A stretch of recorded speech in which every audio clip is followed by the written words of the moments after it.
set of thoughts from somebody who's one of my favourite people, I have to say. Trevor and I have known each other for a very, very long time, and I think this is such an important conversation to be having at this time, and this is organised by a project led by Jonathan Rutherford, The Future of the Left, and the lecture, the sort of exam question is the diversity dilemma, the left's trouble with race and faith.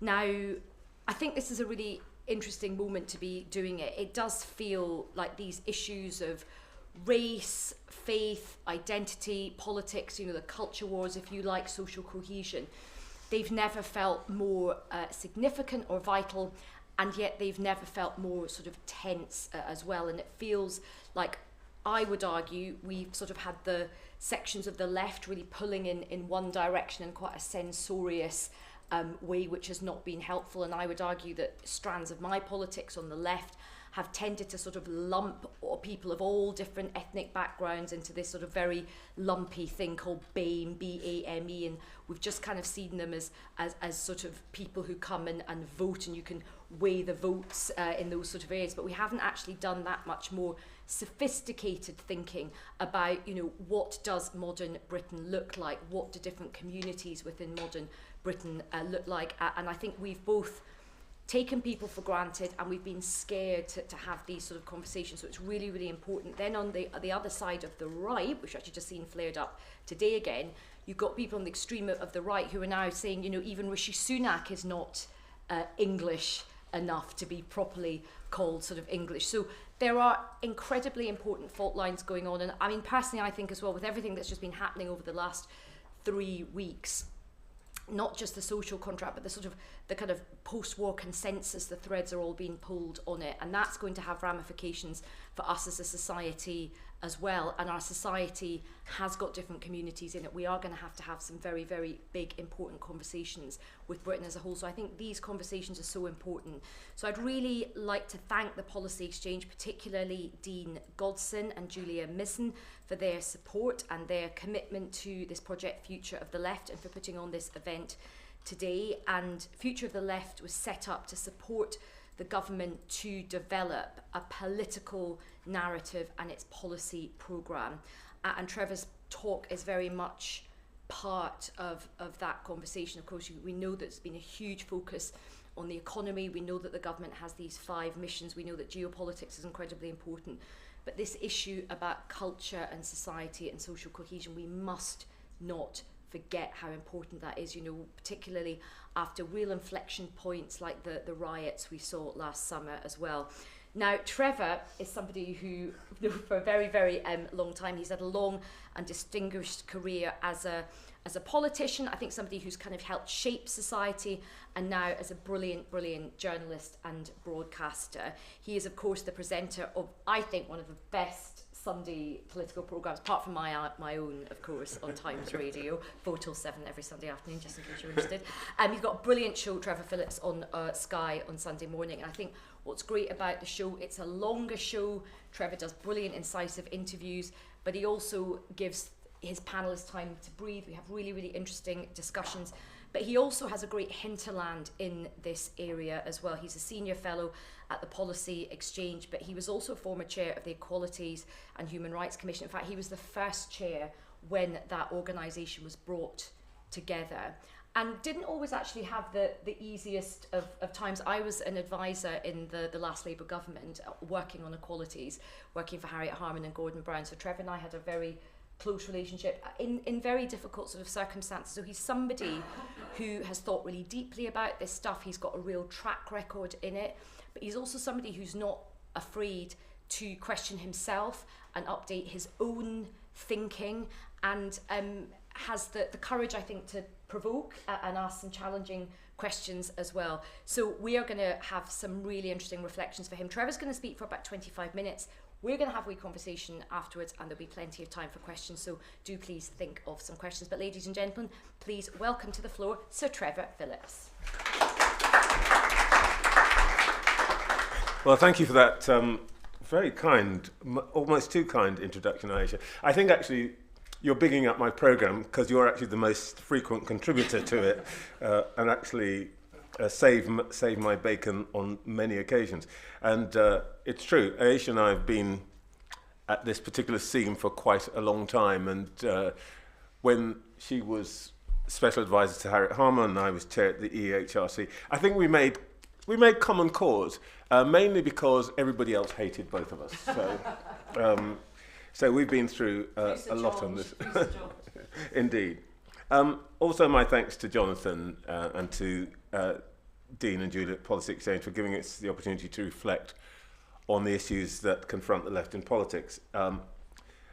Insofar as they concern what we used to call race relations. And I use that phrase specifically today because in recent years, when we talk about race amongst politicians and journalists, we pretty much instantly default to talking about racism and anti-racism as though there's only one dimension of public policy, discrimination, that arises from the reality of racial diversity in our society. I don't think that's true. I don't even think it's the most important one, as I'll go on to say. Because there's a range of issues which swirl around racial and ethnic and cultural diversity in our country. Migration, the workplace, diversity and inclusion, and of course the rise of populism across the Western world. To some extent, all of those issues are connected. But at the heart of the political dilemma that I think faces politics right now, and this is true right across Europe, is a very simple question, which was plaintively posed by Rodney King back in 1992, after being beaten and essentially crippled by the Los Angeles police, long before George Floyd. The video of the assaults on King set the city ablaze, and on the third day of the riots, he went on television and said, "People, why can't we all get along?" I don't really have an answer to that question today, but what I would like to do is address why I think the political tradition to which I belong, that prizes equality pretty much above everything else, seems to have failed to get even close to understanding, never mind solving, this dilemma. At the heart of the left's problem, I think, is how do we reconcile the fact of ethnic and cultural diversity with a desire for equality? And this is especially true for those sections of the left who now think that when we talk about equality, what we should mean is equality of outcome rather than equality of opportunity. And I just want to say in passing, by the way, there's been quite a lot of heavy lifting that I don't have to repeat today. Policy Exchange has done a tremendous job in describing some of the new landscape in the recent report, Portrait of Modern Britain, which is authored by Rakib Ehsan. And that marshals existing data pretty expertly and offers some key insights. The most important of which, in my view, is that we are now light years away from the context in which racial difference first became a critical political issue back in the early 1960s. And I want to dwell on this a little bit because I think we just forget. At the end of January, I had the privilege of speaking at a memorial service for a man called Paul Stevenson. My brother and I had talked to Paul for our book Windrush, and I think somewhat he had to say reminds us that the attempt to make race relations purely a black and white issue, I'm not punning here, straightforward, the binary, is doomed to failure. Relations between people of different backgrounds are governed by real emotions, by proper history. And back in 1963, it was sometimes difficult to distinguish between ignorance, which can be remedied, and blind prejudice, which by and large can't. And I just want to give an example of the complexity of this. Paul Stevenson, talking about his own childhood, he was born in the early 1940s. He's speaking about being a child outside of London, and he said, in Bristol, and he said, "I got a mixture of genuine affection and a lot of curiosity. I always remember going into my first Dewhurst butcher's shop when I was about 7, and this big, large lady looked at me. She kept looking at me, and then she turned to the butcher and said, 'Oh, I could eat him.' I always remember Dewhurst butcher shops. I was terrified." After the war, I came back to London and I lived in Forest Gate. Then I found myself the only black youngster throughout the whole of my schooling in Odessa Road Primary School. And then I went to secondary school in Forest Gate. again the only black person throughout the whole of my schooling. There were times though when I was there as a youngster, there were certain roads I couldn't go along. Like round the Romford Road, I'd be pelted with bricks and bottles. Quote, "Get out, blackie, nigger, nigger, nigger." There were roads and places I knew instinctively I wasn't going down. Very different times. In 1963, Stevenson led what became known as the Bristol bus boycott. Briefly, the background is that the Bristol Bus Company had decided that it wouldn't employ any person of colour to work on its buses, either as a driver or as a conductor. And for younger listeners, conductors used to be people who'd collect your bus ticket to make sure that you'd paid for your journey. In London, it was a job very commonly taken by new immigrants, and rather like being a parking inspector now. But at that time, there was no prohibition on racial discrimination, legal or, more importantly, socially. It wasn't an issue. The bus company, with the support of trade unions and the Labour Council, took the view that its white customers shouldn't be endangered by having to travel with a person of colour, especially if the passenger was white and female and the journey took place after dark. Everybody knew what black men were like, and at that time, this is what passed for common sense. One account from a Bristol academic who interviewed bus workers at the time tells us a lot about the sentiment back then. And I'm quoting her here. "One conductress told me it was commonly thought that Bristol's new black migrants ate kitty cat." I spent a lot of time in the playground with that taunt, by the way. But most bus workers didn't see themselves as racist and were oblivious of the hurt they could cause by racial joshing. As another bus conductress, who was one of the first willing to work with a black driver in the mid-1960s, this is one of the good guys, told me, I'm quoting, "There were darkies there, but I don't remember any ill feeling at all, not really." And her choice of terms speaks volumes about what was normal in 1963. Stevenson, who was British born, mixed race, decided that common sense actually made no sense, and borrowing from the American Civil Rights Movement, organised a boycott of the buses. It lasted months. It was supported by Bristolians of all backgrounds. And in the end, the bus company backed down. First non-white employee, a Sikh, in effect, desegregated the service. Now, the reason I dwell on Paul Stevenson's achievement is to remind us how far we've come, but also that the left has not always been righteous. And when people say today that things are worse than they ever have been, I beg to differ. We live in a country where it's possible for a person of Indian heritage to become Prime Minister or Home Secretary, a person of Guyanese background to become Foreign Secretary, and the important thing is, it now seems completely unremarkable. That's not to say that racial discrimination's disappeared. Every year my company, Green Park, publishes a survey of the racial composition of the leadership of Britain's largest and most significant companies, covering more than 16,000 roles at board and executive levels. There are more people of colour in that cohort than there used to be, but nowhere near the proportion you'd expect based on population mix, qualifications and achievement. So we've still got a long way to go. But the left, with a preoccupation with language and microaggressions, is in danger of missing the things that really matter in 21st century Britain. I'm sure that if I had any hair, I wouldn't be thrilled about people touching it. But compared to the issues that brought me into politics, and I'm thinking specifically about the presence of the National Front on the streets and on university campuses when I was a student during the 1970s, microaggressions seemed to me exactly that, micro, trivial, the stuff of luxury beliefs. In essence, for many on the left, anti-racism has ceased to be a serious quest for social justice and turned into, at best, a literary genre and at worst, a species of performance art. The title we gave this session referred to Labour's trouble with race and face.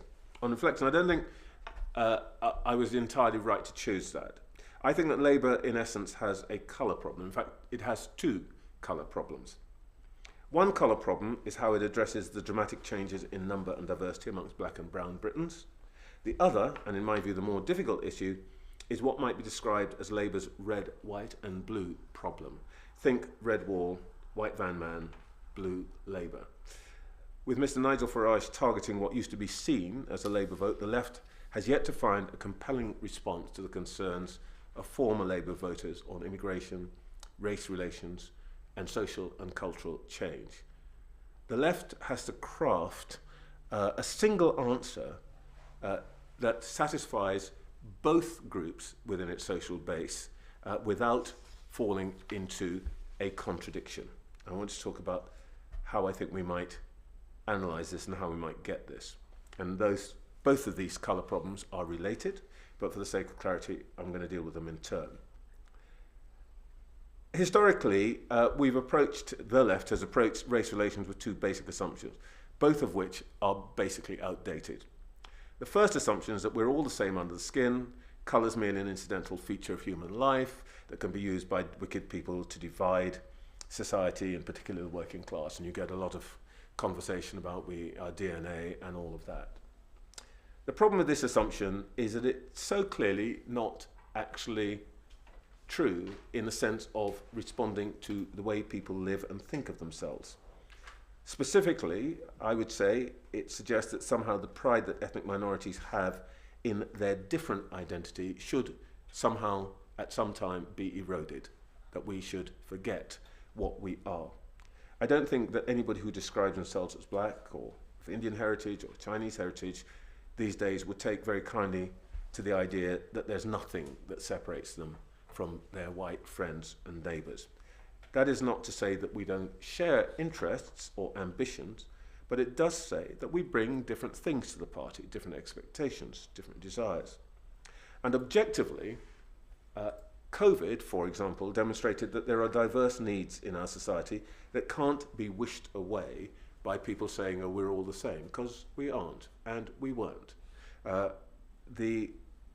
Or attributed to social and cultural factors. And increasingly, minority groups expect those differences to be recognised in public policy. The second assumption, which is held by the left, is that ethnic minorities are basically simply another version or perhaps a subsection of the working class. In general, the narrative goes that they're simply the most disadvantaged section of the working class. Well, this presumption's taken a pretty big knock in recent years, partly because of divergence between ethnic minority groups, and partly because of the economic and educational success of some of those groups. Asian children at 16 outperform the average by something approaching 30%. When it comes to wages, South Asians on an hourly basis earn more than 10%. The average Pakistani Muslims 10 or 15% less than the median. South Asians over-index as small business owners, particularly in retail and healthcare, and they work second jobs to move to areas with better schools or pay for private education. In fact, data from the Independent Schools Council shows that the home student population in fee-paying schools is marginally more ethnically diverse than that of state schools, driven largely by parents who prize a good education for their children above getting a bigger house. That is the immigrant instinct. And the Rishi Sunak story is far from being one of elitism, is basically pretty typical of his background. It's maybe a new kind of Englishness. I hadn't heard what he said today, but I can imagine. The idea that ethnic minority Britons can be presented, as Aisha said, as a single unified oppressed mass simply no longer stacks up. And then there are deeper and broader changes taking place. In the past, the left's misanalysis probably didn't matter that much because race could be presented as a marginal political issue. I don't think that's true any longer. First and foremost, we're talking about a Britain that is demographically very different from the Britain that my parents found when they came here in 1960, just the sheer numbers. Through most of the 1950s, net migration from outside Britain, the British Isles, ran at something less than 10,000 a year. Today, net migration runs upwards of 500,000, with inward migration hitting 1.2 million last year. In the 2021 census, Britain's ethnic minority population, taken together, topped 18%. Second, ethnic minorities have achieved critical mass. And this is something that I don't think most of us have noticed until recently. In fact, most people aren't really conscious of it. What I mean by this is that there are 25 communities specifically of more than 100,000 individuals each whose origins lie outside the British Isles, who are either people of colour or Eastern Europeans. Amongst those are the groups you'd expect: 750,000 Hindu Indians, 700,000 Kashmiris, 650,000 Pakistani, 350,000 Nigerians, heritage individuals, but also 350,000 Romanian heritage individuals, 250,000 Russian and Ukrainians, 180,000 Turks, 180,000 Ghanaians, and there's a further 6 such communities larger than 50,000, including Koreans, Albanians, Vietnamese, and Filipinos. The extraordinary diversity of our ethnic populations changed the calculus from a black and white binary to something far more complex. Third, some 1 in 6 people living in the UK today is foreign born. But by the middle of the century, that figure will rise, And the critical thing is that by 2050, we calculate that more than a majority of British people living in the UK will be foreign born, the children of foreign born parents, or the grandchildren of foreign born parents. Now, why does that matter? Well, it matters because, without becoming hysterical about great replacement, which is a made-up theory, we need to recognise that it will change the nature of what it means to be British. A century ago, when immigrants landed here, there was every pressure that would lead them to want to assimilate, to become essentially invisible. Economics helped. In large workforces, newcomers worked next to people who weren't like themselves and adopted their habits and behaviours. The National Health Service, where my eldest sister worked, the post office and the railways, where my father worked, even the sweatshop, where my mother sewed furs, taught us how to be English when we needed to be. Today, with smaller, more fragmented workplaces, neither is it necessary nor likely that new immigrants have to integrate in the same way. One example, at the EHRC, we discovered back in 2011, during an investigation into the meatpacking industry, that supervisors would routinely segregate the work shifts by nationality. Russians 8 to 4, Poles 4 to 12, Lithuanians 12 to 8. It's obvious the communications and efficiency, productivity advantages were obvious. The societal impact, perhaps not so obvious and not so positive. I mentioned 25 communities of 100,000 people. Now, the reason that's significant is that this is, in effect, a mid-sized town. It might not be geographically coherent, but with the internet available, these communities can create their own businesses, support their own media, enjoy their own social networks. In fact, in my business, one of the things that we know for certain is that, for example, the most watched news bulletin in this country, which is the BBC 6 o'clock news, is about 40% less likely to be watched by a non-white person than it is by a white person. And the other thing is, of course, that these new communities can keep a foot in the old country. And by the way, it's not that they're not watching the news. They're watching the news somewhere else. Al Jazeera, Nigerian channels, and so on. And people can keep a foot in the old country. One indicator is the size of remittances, that is to say, money sent back to the family in the old country. It's ballooned. In 2005, remittances from the United Kingdom amounted to £5 billion annually. In 2023, they topped 12 billion. It's a concrete expression of the relationship to the old country. Now, more of us are connected for reasons which I've discussed already, communications and so on.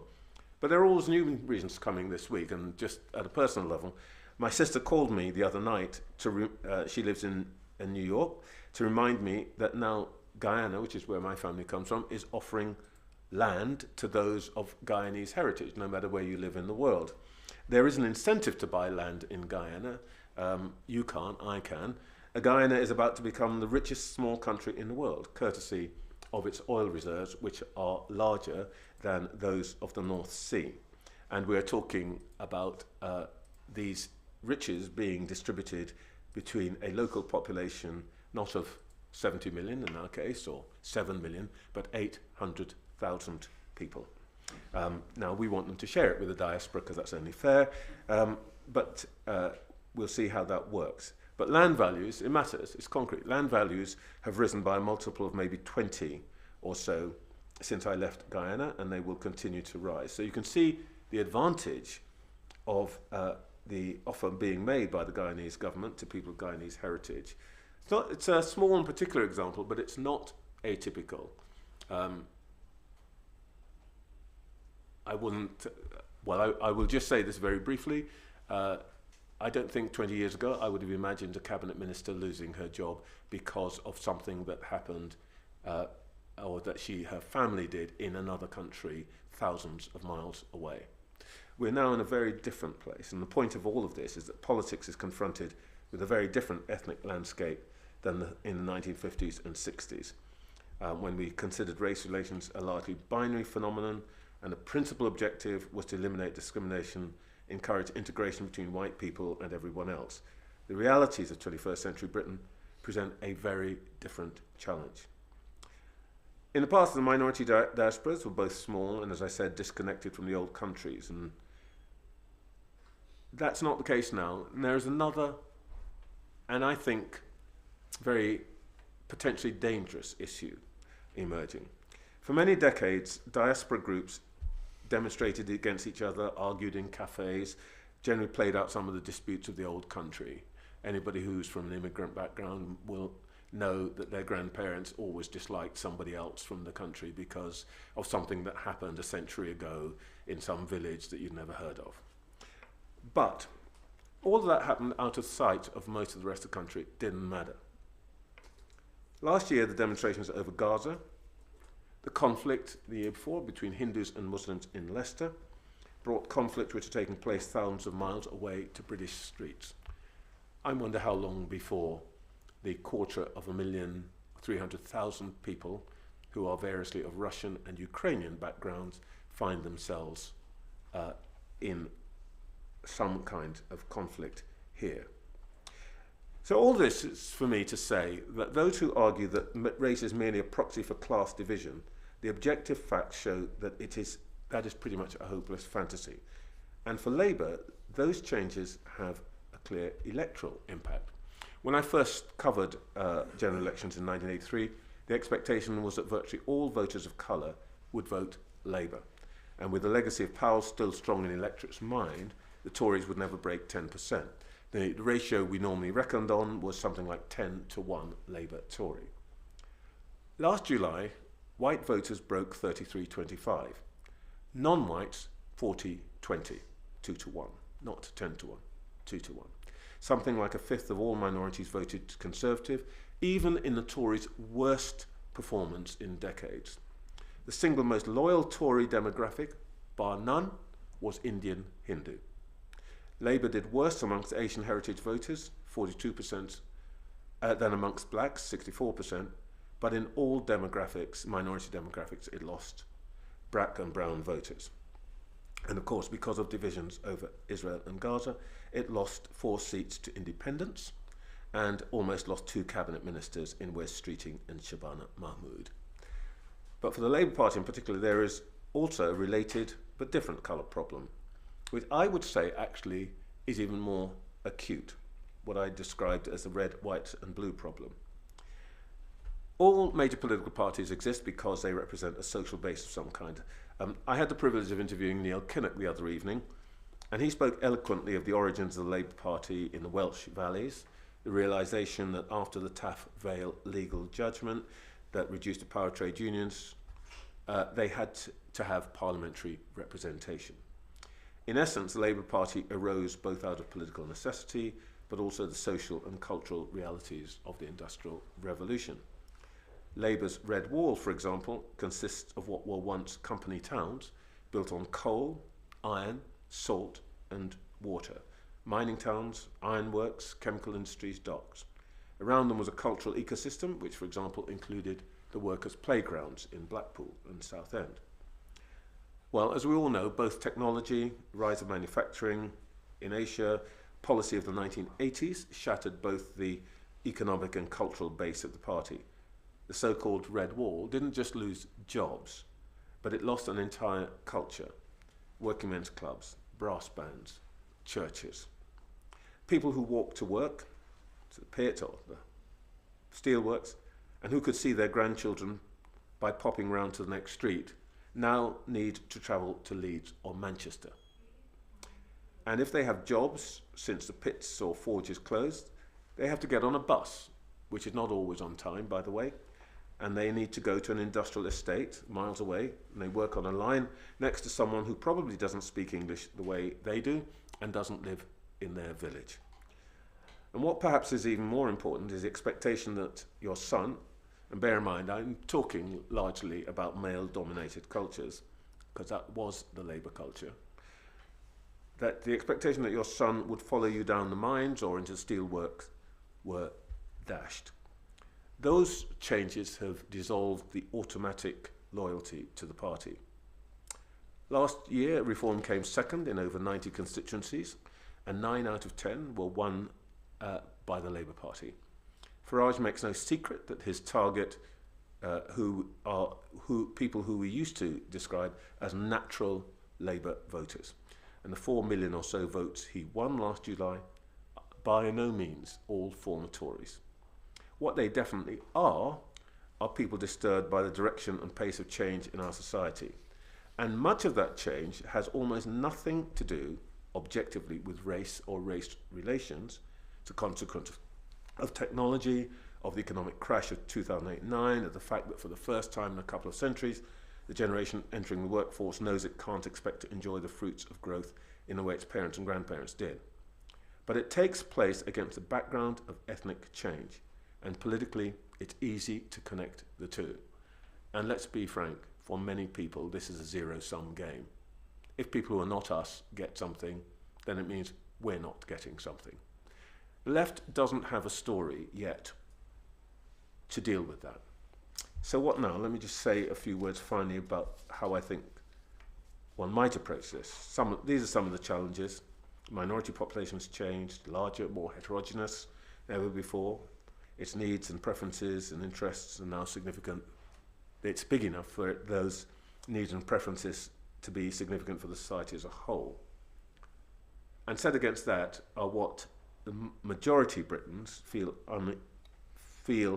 is happening, that the country is changing in a way that they may not understand, and they certainly don't think is to their advantage.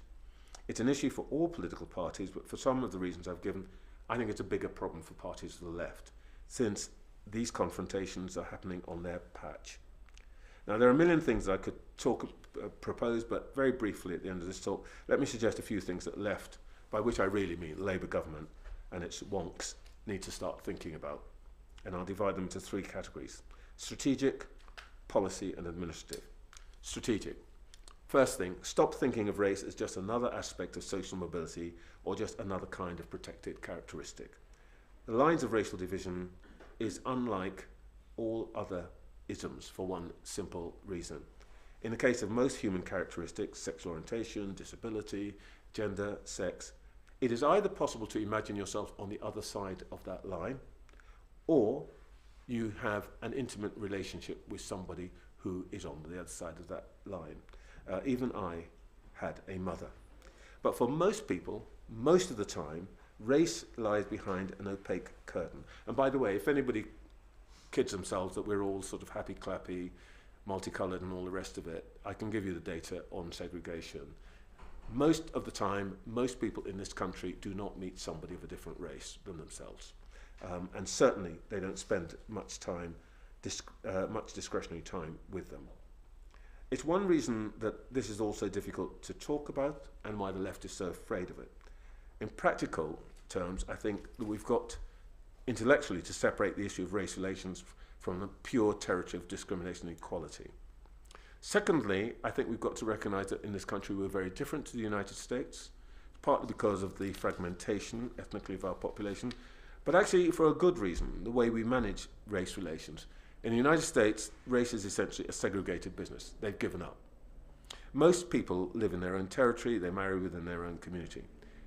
In our country, there is informal segregation, I've just said, and at some degree it's getting worse, but it's nowhere on the scale of the United States. What is interesting is that, strikingly, in the United Kingdom, we are the only country in the developed world where there is a sizable mixed-race population that's come into being since the Second World War. I've spent many years trying to find another one, still failed. In other countries, South Africa, Brazil, United States, what mixing there was all happened before the World War, and most importantly, they came about because of coercion rather than romance. That means that the possibilities of taking advantage of racial mix in our society, rather than making it a burden, should be much greater, and we need to think about how we make that the case. Secondly, on policy, I'd want to make a couple of suggestions. James Kanagasuriam at Focal Data has a very interesting theory about the way that economics and ethnicity and culture intersect, and I think he's probably right that actually something that we think is purely cultural has now started to adopt economic significance. That is to say, who and what you are does to some extent determine your economic life chances. So I think we need to think about the specific needs and preferences of different ethnic and cultural groups. And one of the things that I think is important is that we need to rethink what the left has actually done in government, which is to create specific programs for specific groups. And here, there is something we can learn from the United States. Where major changes have taken place in the life chances of particularly African Americans, they've been largely as a result not of specific programs, but of universal policies, which have had a differential impact. For example, the huge expansion of federal jobs since the 1960s, plus Richard Nixon's introduction of the minimum wage, did more to create a black middle class than any number of affirmative action programs. And you can see the converse of this. The imposition of VAT on school fees has probably done more to promote the final and complete defection of ambitious Asian families from the Labour Party than any single policy that you could dream up. Now, to recapture those votes, reversing the policy might be a good idea, though it's obviously never going to happen. Second, when we think about the red, white and blue problem, work by James Kanagasuriam at Focal Data has made clear that if there's a single issue that most grates with this group and alienates it from Labour, it is the delivery of diversity and inclusion policies. It's not that these people are terrible bigots, actually. When you survey them, they agree with the aims of diversity and inclusion, and they don't want diversity and inclusion programs to be killed off. What they dislike is the finger wagging and flag waving. And it might be time for a government in touch with its own supporters to launch an exercise that promotes diversity and inclusion properly.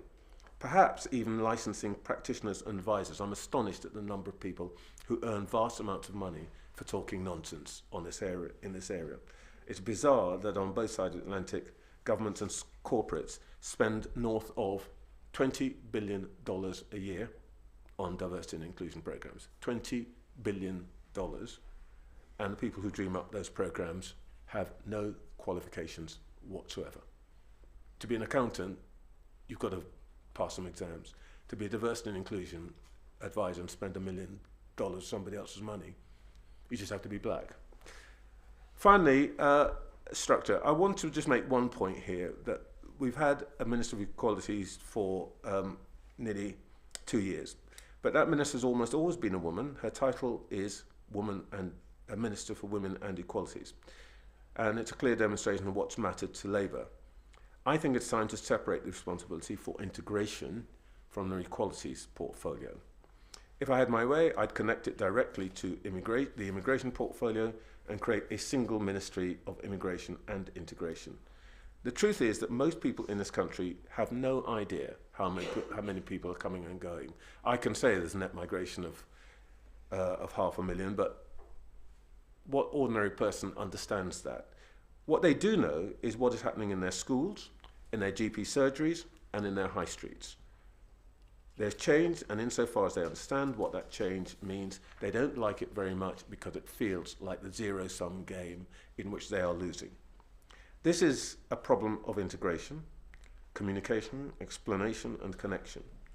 In Germany, where their objective problems are actually much larger, they've spent billions on housing, language learning, tuition, good race relations, while we, for the last 3 decades, have assumed that because we're nice people and that we're good, time will heal all. We aren't always, and it won't.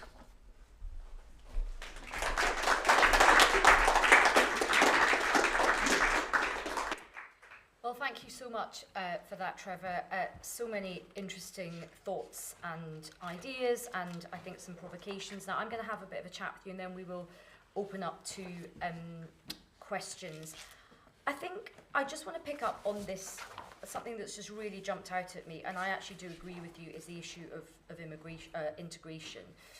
And I think back to, you know, when my parents came to this country, integration was something actually that people felt really proud about. You know, one of the dearest stories my dad has, my dad's a doctor, obviously, and he was sort of befriended by the nurse who ran his ward. He and his best friend Aftab had come over from a very small place called Assam in India. They did not have a clue. They were quite homesick. And she kind of scooped them up, said, right, you're coming round for Sunday lunch to our house. My dad didn't even know how to eat with a knife and fork. He was used to eating with his hands. So she kind of put her arm around Aftab, my uncle Aftab, and my dad, taught them about British culture, British ways to do things. I think they had their first pint with her, all that kind of thing. We're still really great friends with her family, and it's a lovely story of friendship and integration. But you've just made a really powerful, but I think that has gone, and I think you've made that point very powerful. I think the story you said about the meat packing factory, where because of productivity it was good to segregate people, and I do agree with you. I think for all the talk about how race relations matters, we do live in an increasingly segregated world. Do you believe integration is A, important and positive and necessary, and B, if that is the case, how do you make that happen without kind of really clumsy political social engineering? Well, there's a long answer, but I'll give you the short answer. Bear in mind that my family comes from a country which, for most of my lifetime, has been the second poorest country in the Western Hemisphere. And there's one reason, because it is racially divided. Nobody's ever been able to agree about anything. So despite the fact that even before the oil, we had a lot of natural resources, nobody could ever agree to invest in anything, build anything, create anything, and so on. So I've got very direct personal experience of the consequence of racial division, and it's really quite peculiar. This isn't necessarily always just a matter of distaste. It is more often than not something that happens because something else is more important to you. I don't think, for example, a few years back, some work was done on population of London, and what they were able to show is that though London's population's increased, 600,000 white people had moved out with their families from London, and it's not because they were running away from dark people. It was because the age demographics led to a place where there's a bulge of people who wanted gardens for their children and so on. Now, all of these things, what I was trying to describe is a situation in which, irrespective of what everybody wants to happen, an outcome that nobody likes takes place. And I think in order to deal with that, you've got to have some countervailing effects. So in the old days, integration we thought would happen naturally, and we were in a way kind of right because of the numbers were small. It was possible for things to happen gradually and so on. But, you know, a situation in which there are 1.2 million people coming into the country in itself, just volume-wise, is very different from one in which there's 100,000 people coming into the country. But on top of that, there's a different mix. When my parents came here, the people who were coming to England, spoke English, we were Christians, you know, we looked different, but basically we were Edwardian Britons, because that's what colonial life was.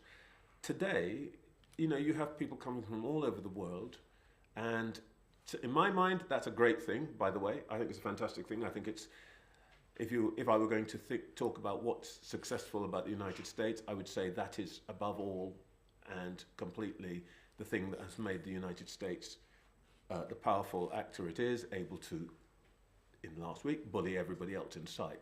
So I think that the problem that we have is that we have started to think about the issue of integration as one about simply getting people to like each other, and that if you tell everybody else that other people are nice in spite of the fact that they look different, as somebody once said when he was sitting next to me, and you know, there was a moment of potential violence here.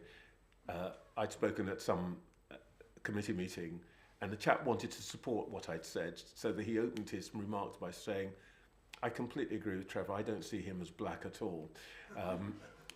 Now, there is a sense that we've got to rethink how we deal with these differences and recognise that the things that made them easy in the past no longer exist, and there are things that make fragmentation more likely than it used to be.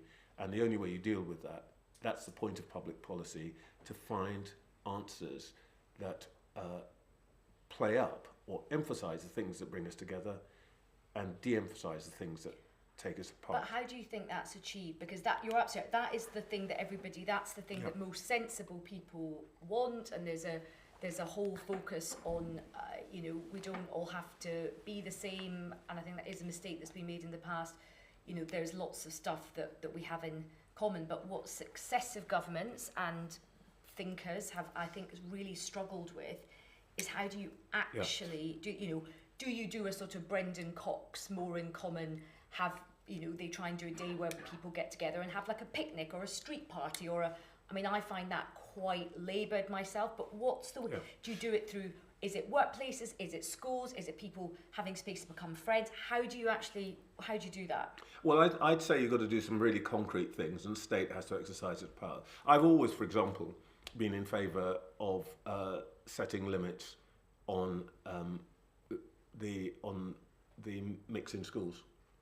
I think a school system in which, unless you specifically say this school, for some reason, is exclusively for one group or another, might be a religious group, and it's something to do with the nature of their belief.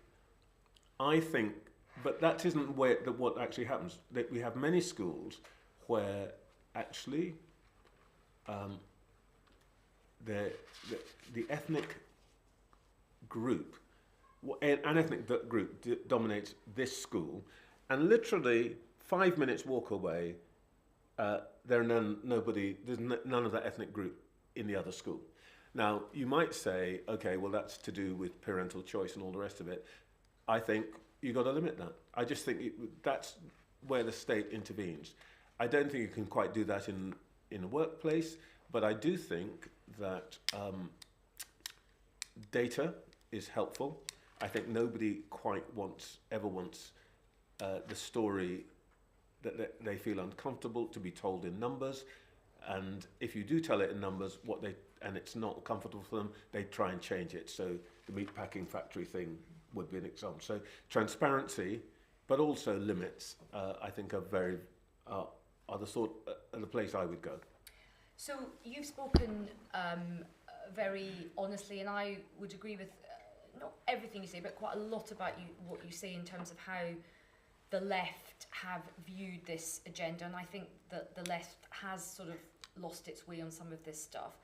But I want to get your views on where you think the right is on this at the moment, because it does feel that just as there were sort of headbangers on the left who were deeply, deeply unhelpful, there certainly are people who are on the rise on the right who are now, and I'll just bring you back to this Rishi Sunak example. He's just done an interview with Nick Robinson, Political Thinking, where he's been asked about, there was Fraser Nelson did an interview with some, right-wing podcast where they sort of challenged and Fraser Nelson's hardly some like rabid left-wing Marxist on race relations, but they sort of challenged him saying that Rishi Sunak was English because he was, from a very, as you say, successful, affluent, a great story of the British dream in many ways, if you want to ape it like that. And then you've had Suella Braverman coming out and saying things. I know you interviewed Priti Patel on your show. Rishi Sunak himself has just been interviewed today. And what I think is really striking about him, Rishi Sunak, is, I think people will look back on, he wasn't around for a great time. I don't think he was a great prime minister, but I think people will really think about what an achievement it was, because he didn't make it into a big deal. This was a story of a family that came here, worked damn hard. He was incredibly successful, and he's never done a victim status. But you could feel that hurt in his voice, and he sort of made light. But he's like, what more do I have to do? Sadiq Khan did an interview with LBC where actually Sadiq's very generous about Rishi Sunak, saying, I think history will judge him really well. But he makes point as well, going, what? He's like, Rishi Sunak even bought a Labrador, the most British thing you could possibly do. He's like, but he's like, what do we need to do? So what would you say about that line of kind of blood and soil sort of feeling that is really rising on the right now? Well, I think some people on the right are borrowing from a completely different tradition, particularly the United States. I'm a great believer that most countries deal with race, ethnicity and cultural difference according to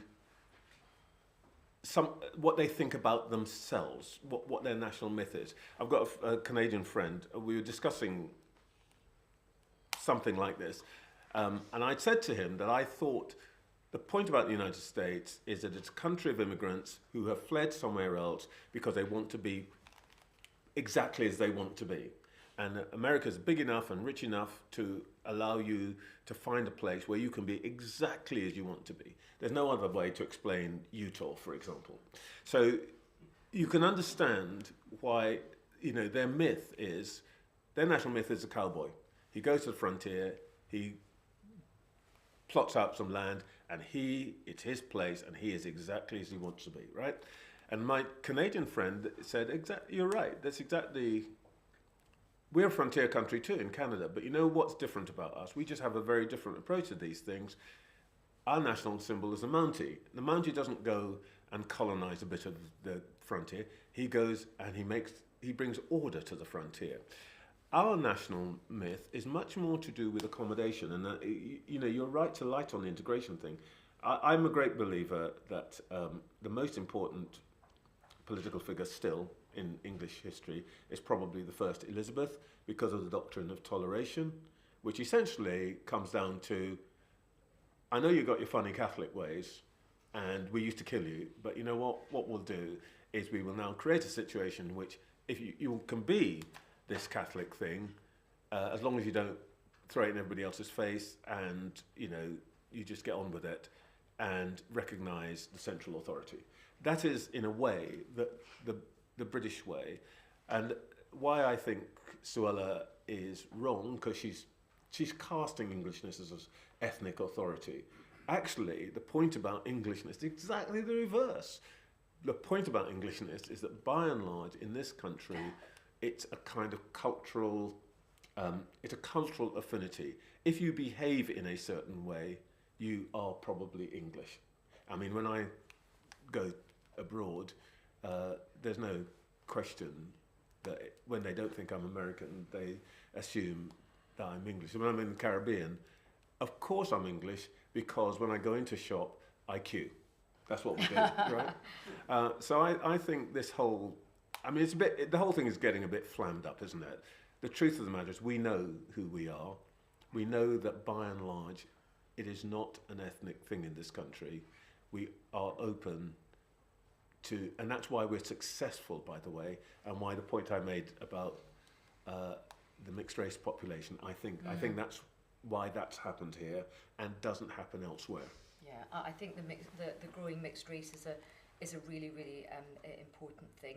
But I mean, I think I think the integrations, I do completely hear what you're saying about just how, because the immigration figures have gone up so much, but I still, I think integration is important. I mean, I have my own integration story, which is quite tragic, which is, well, quite funny but tragic, which is that my parents, when because they were very confused about how to bring me up, and they wanted me to retain a bit of my Muslim heritage, but they also wanted me fully integrated into Scottish society.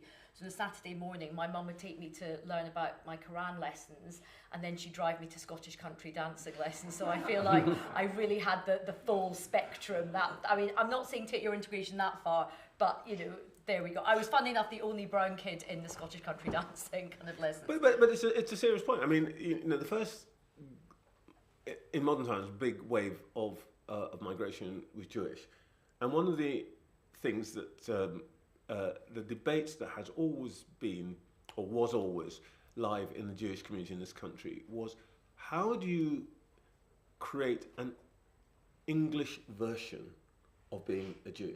Now, I think actually this community has done that rather well, and that's the normal thing that happens here. I think by and large it will probably continue to happen. There's always transition and so on, but the way that we operate is, when it comes to this issue of integration, is in a way to create, for newcomers, the Huguenots did it, Catholics have done it, Jews have done it, Caribbeans have done it. We've created an English or British version of the thing that we came from. I mean, the obvious story is the chicken tikka masala, which doesn't exist in the subcontinent, but exists here, right? So I think we are pretty good at this. In fact, I think we're probably better than any other country in the developed world, but sometimes we forget that. And also, I think keeping a sense of humour about these things is incredibly important, because actually there's great humour in our differences, and people love, to laugh and joke about these things, unless you start censoring everything. Right, let's get some questions from the floor. Gentleman over there, you've got your hand up. I'll get your microphone. Hello? Yes. Hello. My name's Hugo de Berg, and I've been very interested by a lot of the things that you said. I just wanted to say, first of all, Lady Hazarika, I think, comes from Coatbridge. Yes, that's correct. So you're aware that you were in a community which was already divided in the way that Trevor's been describing, between Roman Catholics in Coatbridge and Wee Frees in Airdrie, and they've been fighting each other for generations. Yep. So, there was a lot of sectarian. In fact, the joke is, when my dad first got to his GP practice in Coatbridge, one of his patients said to him, "What are you?" And he said, "I'm a Muslim." And she was like, "Aye, but what kind of Rangers Muslim or a Celtic Muslim?"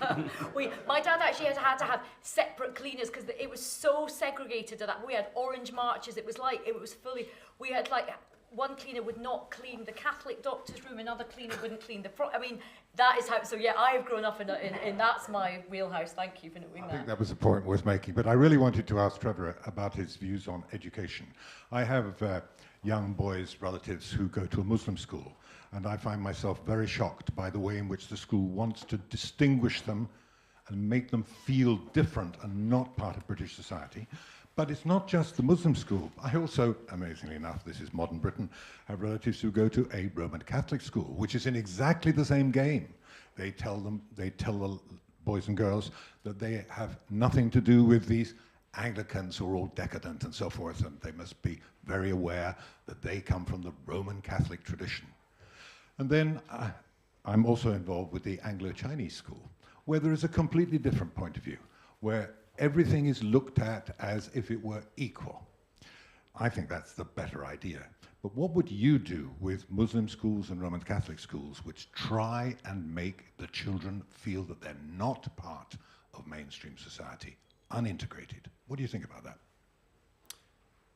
I'm not sure I entirely recognise your description. I certainly don't recognise that description of Roman Catholic schools, actually. I think there's a way of interpreting what happens. And there may be some madrasas which are a bit like that. But I think if we were to take the Roman Catholic example, and by this is also true about Jewish schools, I think, that it is entirely possible to say, for a person to say, I belong to a very special tradition, and I think that there are things about it which are better than what other people do. You know, I happen to have grown up as a Methodist. I happen to think that the Methodist tradition is, to tell you how kind of nerdy and tiny difference is, I happen to think that the worst thing the Methodist tradition could do is fold itself back into the Anglican tradition, because I think I don't think they believe in God, right? So, but that's because I think what we do is special and different, and that's why I am one and not the other thing. That doesn't mean that I have to look down on the other thing. I just think they're wrong. And I think, in a way, actually, one of the things that we may have lost is in our society, in most Western societies, is the idea that it is possible to believe something and for somebody else to believe something, and for you to think what that person thinks is not right, but not believe that they are an idiot or a devil. Somehow where I think things go wrong is where maybe in some institutions people say, we're right, and not only those other people wrong, they're bad because they're wrong. Now, I'm very much in favour, actually, of the maintenance of religious schools in this country, because I believe that almost anybody, I didn't go to faith school myself, but I did go to a school in the Caribbean which has a very strong sense of itself, very strong tradition. It's a nationalist tradition, and I thought that was incredibly important to us as a student body, that our school stood for something. So I'm not against religious schools. What I would be against is, if what you said was true, is the idea that children are being taught that because we're right, people who don't agree with us are bad and should essentially be eliminated. No, that's no good. Just picking up from that question, I mean, I am a great fan of Rakib, who's done some work here with Policy Exchange, and he's been on my radio show a few times, and he's also made the point is that, you know, sometimes people get very squeamish about faith and different faiths, but he was actually making the point that if you actually look in sort of different communities, it is often some of these immigrant communities that are keeping a lot of, you know, churches going 100%. And also keeping, you know, almost quite a socially conservative model of family life, not all exclusively, but we sometimes miss that, don't we? We're having these discussions. Well, there's a survey, I think it may be a focal data survey, but I just looked at it this morning, which shows they have this model, liberal and authoritarian, and it shows that every single significant minority group leans towards the socially conservative authoritarian. It's really, and that's quite a trick. That's one of the things I didn't have time to discuss, but that's one of the big problems for the left, that actually the people that the left thinks it wants to sort of represent and enfold don't really like the left's social values, because they think the left is anti-family and so on and so forth. Yeah. Other questions? At the front, and then we'll come to you at the back.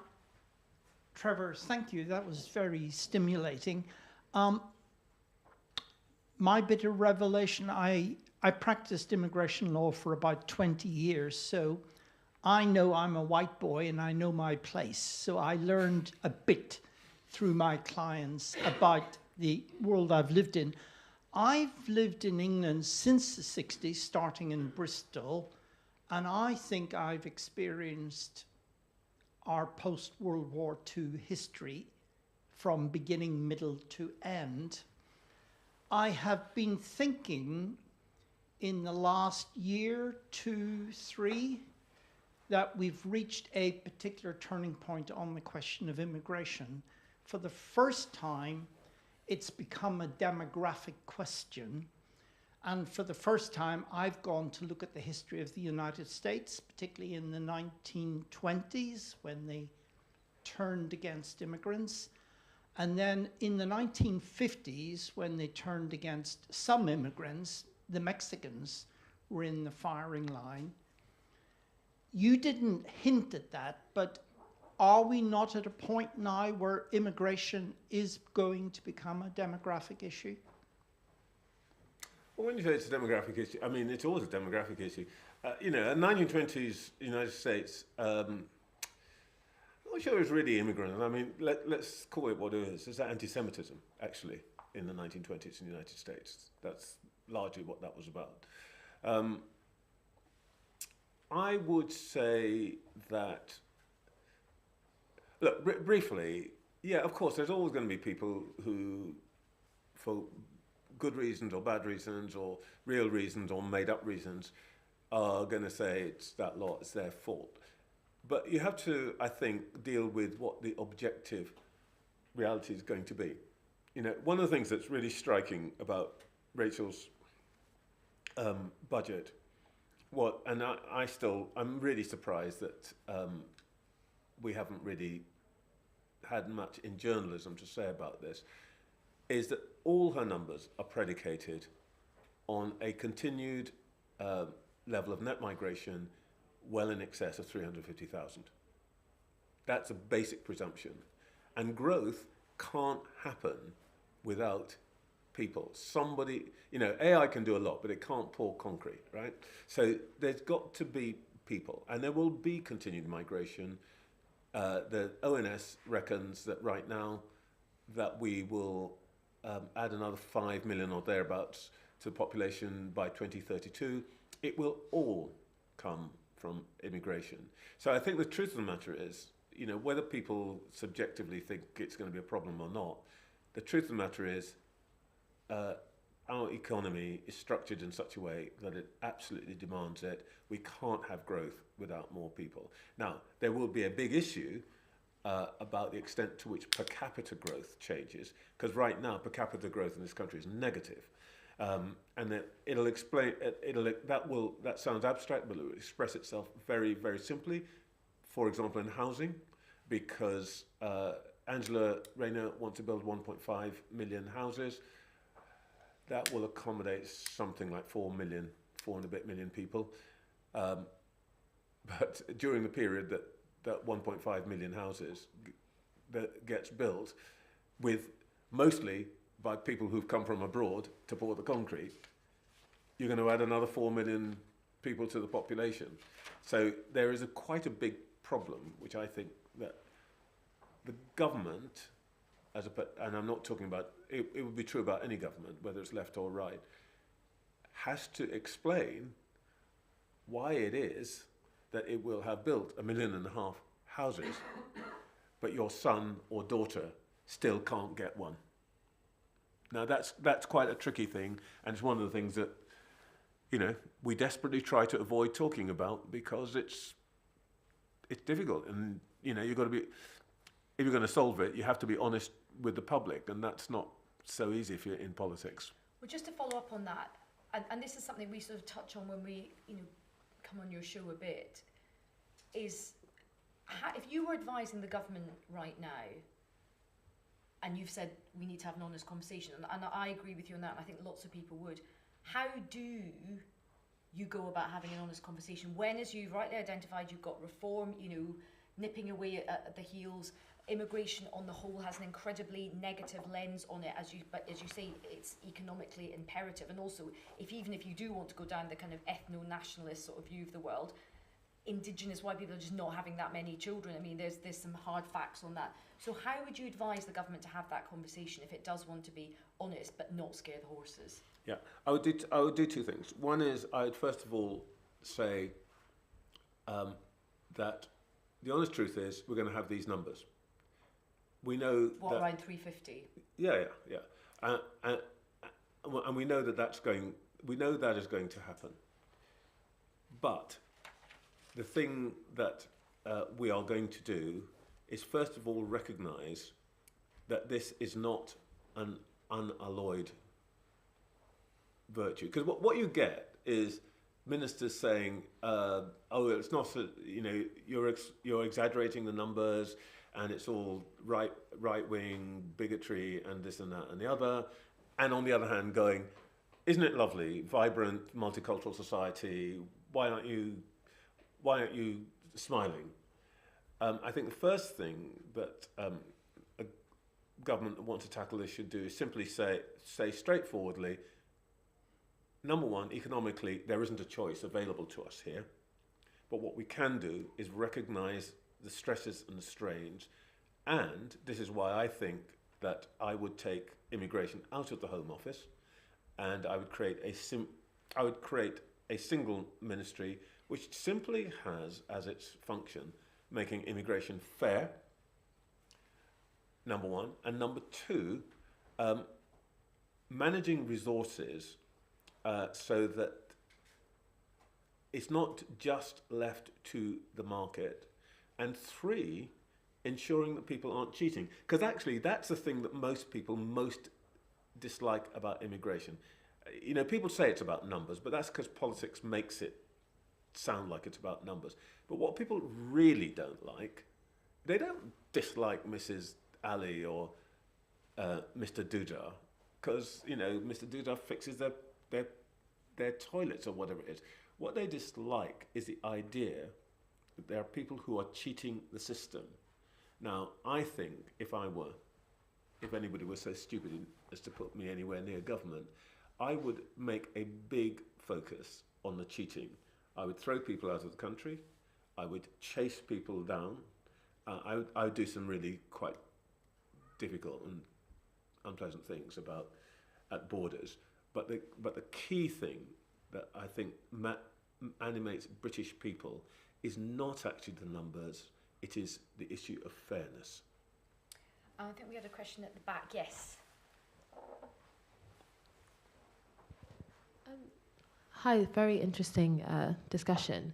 One thing that I think we haven't touched upon, which I think is a very big issue on the left, is the question of Islam and Muslims, and the way in which I think a lot of, when we talk about integration, I find that increasingly people are actually just talking about, for better or for worse, the sense that there's a proportion of Muslims in society that don't integrate.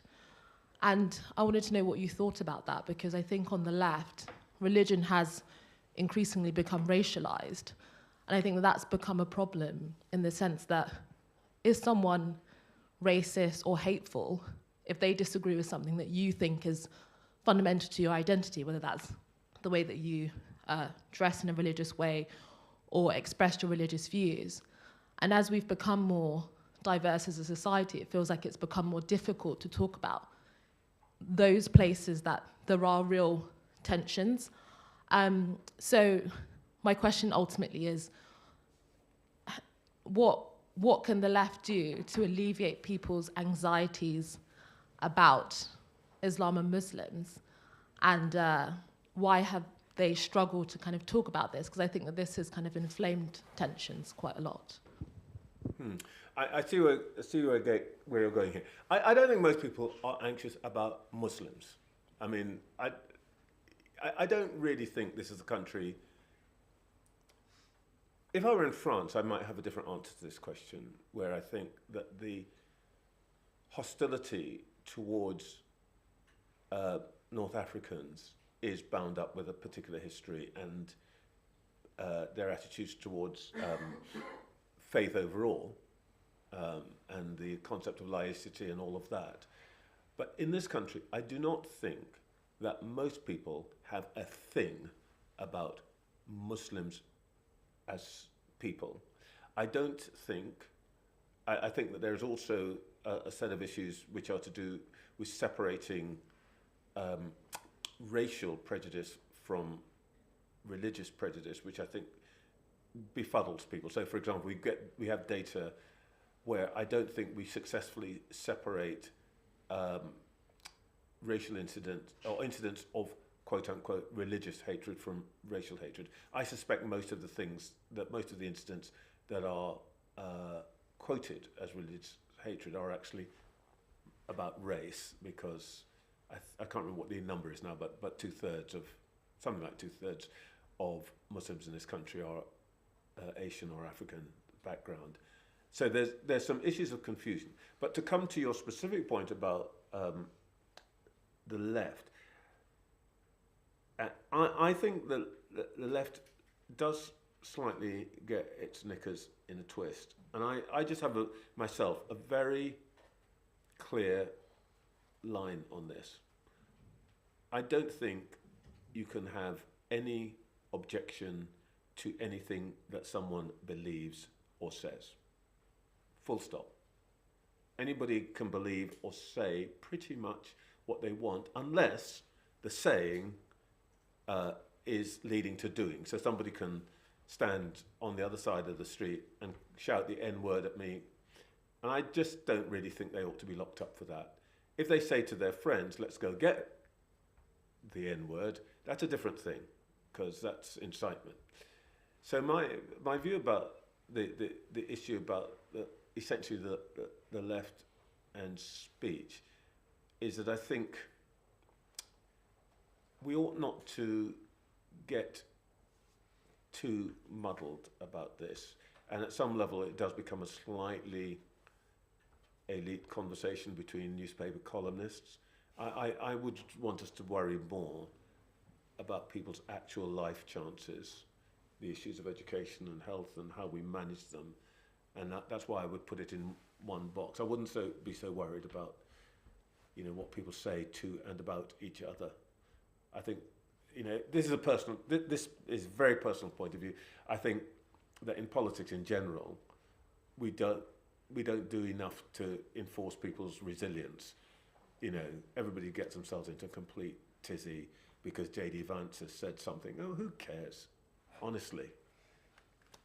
I just want to follow up on that. I mean, I think there is a bit of a conversation to be had on this issue. As somebody who's on the left and connected with the party, I think that there is a lot of fear about the Muslim community. Some of it is being sort of whipped up by, I think, quite nefarious forces, but I think there are some issues and there are some conversations that need to be had. I think there's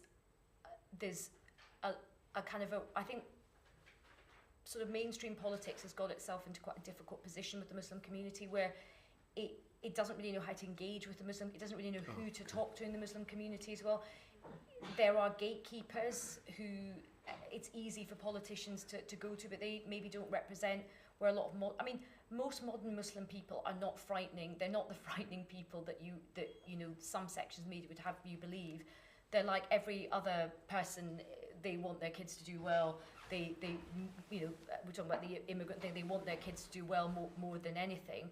But I think what there does need to be is a bit of a reset and a bigger conversation, which involves different parts of the Muslim community. And a lot of Muslim women are never involved in these conversations as well, which I think is really, really reductive. I was quite pleased to see that Lord Khan, who is in the House of Lords, who's a really excellent cohesion minister, who is quite a rare thing. He's got, he takes the stuff really seriously, doesn't take himself really seriously, and he's prepared to be just having lots and lots and lots of conversations with lots and lots of different people.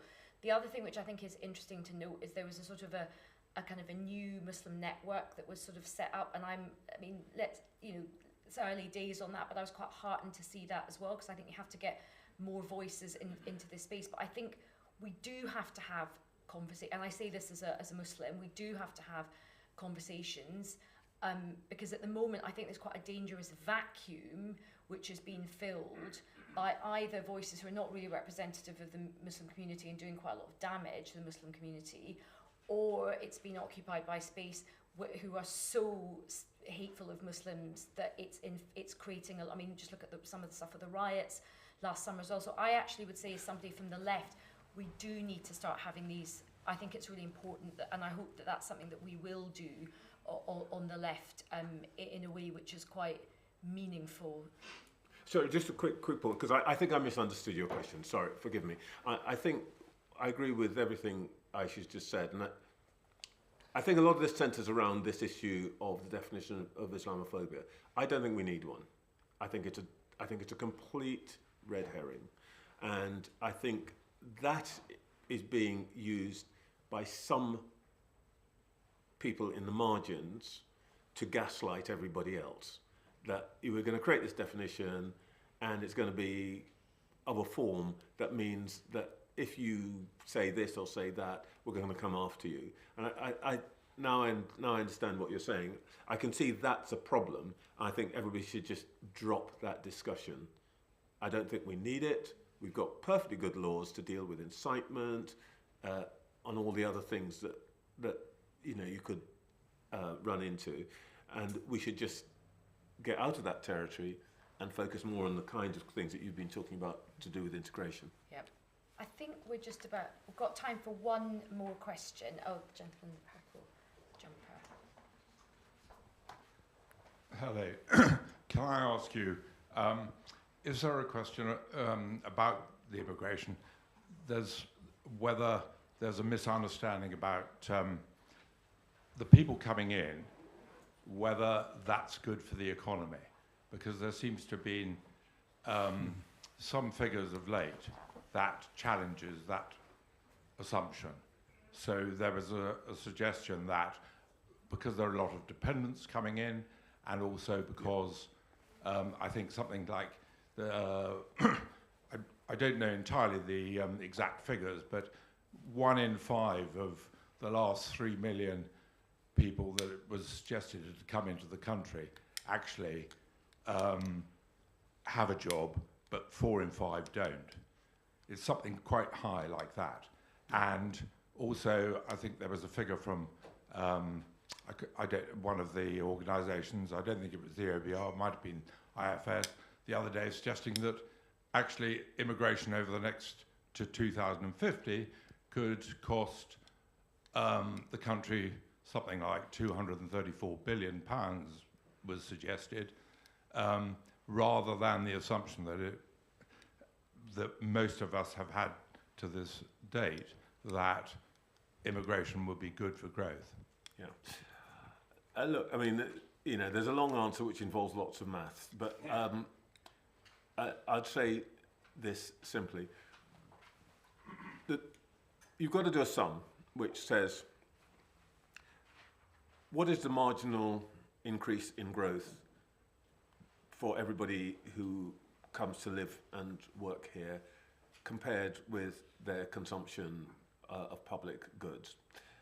And you can do this in several different ways, and people do it in a way, generally speaking, to support the narrative that they want, which is either that it's fantastic or it's terrible and catastrophic. So it's not I wouldn't trust the data that people put out. I think you just have to understand, why are they saying this? I have a Canadian academic friend who has done a very clever piece of work about Canada, in which he shows that for every 10 migrants, there are 4 who work. I think there are probably, and those 4 support 8. But then there are 2 who are additional growth, and that's one way to think about it. But I don't think, in truth, it's a very sensible sum. I will say just one thing about all of this, and it's a thing that I feel very strongly about it. Maybe I'm slightly emotional about it. People talk about immigrants as though we're all kind of just ciphers. We're just bodies. The truth is that most immigrants, certainly in this country, for the last century and a half, are quite special people. You have to think about the people who came from, Shtetl in the middle of Europe, or the people who came from the Caribbean, and then think about the people that they left behind. The thing about most immigrants is that they are the smart ones, the ambitious ones, the energetic ones. And the fact that they actually get here tells you that they've actually got something special about them. It's not a surprise that if you look at what's happened with East African Asians, that they basically are outpacing all sorts. These are people who've emigrated twice. They've gone through the filter twice. And I think, the way we including people on the left who think that they're supportive of immigration, talk about immigrants. It's as though we're all kind of sad, sorry people who need to be looked after. Actually, most of the immigrant population is full of smart, ambitious, get ahead, really hard-working people. And I think, we should think about their character as much as the economists want us to think of them as just bodies who turn up and consume housing. So I was going to ask you to end on an optimistic note, which I think you've sort of just done. And just to add on that, I think, and maybe this is you've got two sort of children of immigrants on the stage, but I think we've had really important discussions about immigration here, which we do have to have. It's really important. But I also think as well, in terms of we forget about immigrants as people and characters, the people who do come here, and I think that's true of my parents' generation, they really love this country. Yeah. Like they have worked so hard to get to this country. They're so proud of being here. They're so proud of owning bricks and mortar in this country. They're so proud of having children that have done well. They're in some ways more patriotic than some people on the left that want to put down the country the whole time. They think this country is brilliant. They love it. I mean, I remember growing up in our house, we had all this kind of slightly naff royal crockery like everywhere, and that's the story of many immigrants sort of. Yeah. So I think and look, there are challenges, and the numbers are really important, and we mustn't shy away from the difficult conversations. But I think that is also really important to remember that there is some optimism in these conversations, and the majority of people that come here work really hard to come here. They work damn hard when they get here. Their work ethic is actually one of the most brilliantly inspiring British things you can imagine. And if we can find the way to sort of harness those positive bits of the story, we're facing huge challenges at the moment. There is possibly an argument for all of us, the left included, because Trevor's right, I think we on the left just see immigrants as eternal victims with no agency in their lives. The right often sort of demonise them. There is a way of kind of reframing this instead of it all being these people either need saving or they're like a massive drain on society. They could be part of this.